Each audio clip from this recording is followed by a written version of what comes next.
বিসমিল্লাহির রহমানির রহিম। Hello everyone, সবাইকে আসসালামু আলাইকুম। কেমন আছেন আপনারা সবাই? আল্লাহর অশেষ রহমতে আমরাও সবাই ভালো আছি। আজকে হচ্ছে 27শে রমজান। তো আমি সন্ধ্যা রাতের খাবার আর সাহারির জন্য তেমন কিছু রান্না করব না।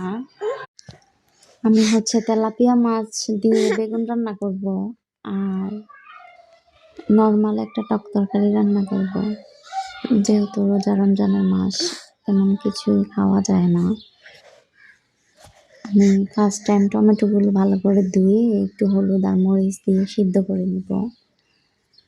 তারপরে একটা মাছ হালকা আমি ভাজি করে তারপরে টকে দিয়ে দিই। তারপর টমেটোগুলো সিদ্ধ হওয়ার পরে আমি অন্য কড়াইতে পেঁয়াজগুলো লাল করে ভেজে নিব, একটু লবণ দিয়ে দিব।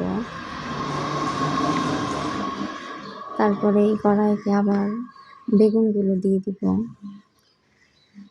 বেগুনগুলো দেওয়ার পর হলুদ মরিচ অল্প অল্প করে দিয়ে হালকা করে ভেজে নেব। এই যে এখন হলুদ দিয়ে দিচ্ছি আর এখন মরিচ দিয়ে দিচ্ছি। তারপরে একটু নেড়ে চেড়ে সিদ্ধ করে নেব, ভালো করে কষিয়ে নেব, যেটাকে বলা হয় আর কি। তো আমার বেগুন কষানো হয়ে গেছে, তারপরে একটু ঢেকে দিব। একটু নেড়ে চেড়ে নিচ্ছি।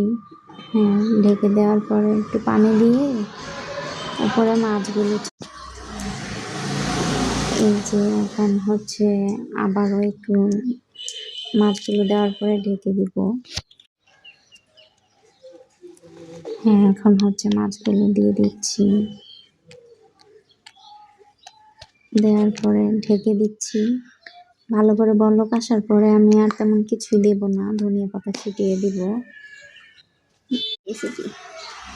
তো আমার সিম্পল রান্না হয়ে গেল। তারপরে আমি টক তরকারিটাও একটু রান্না করে নিলাম।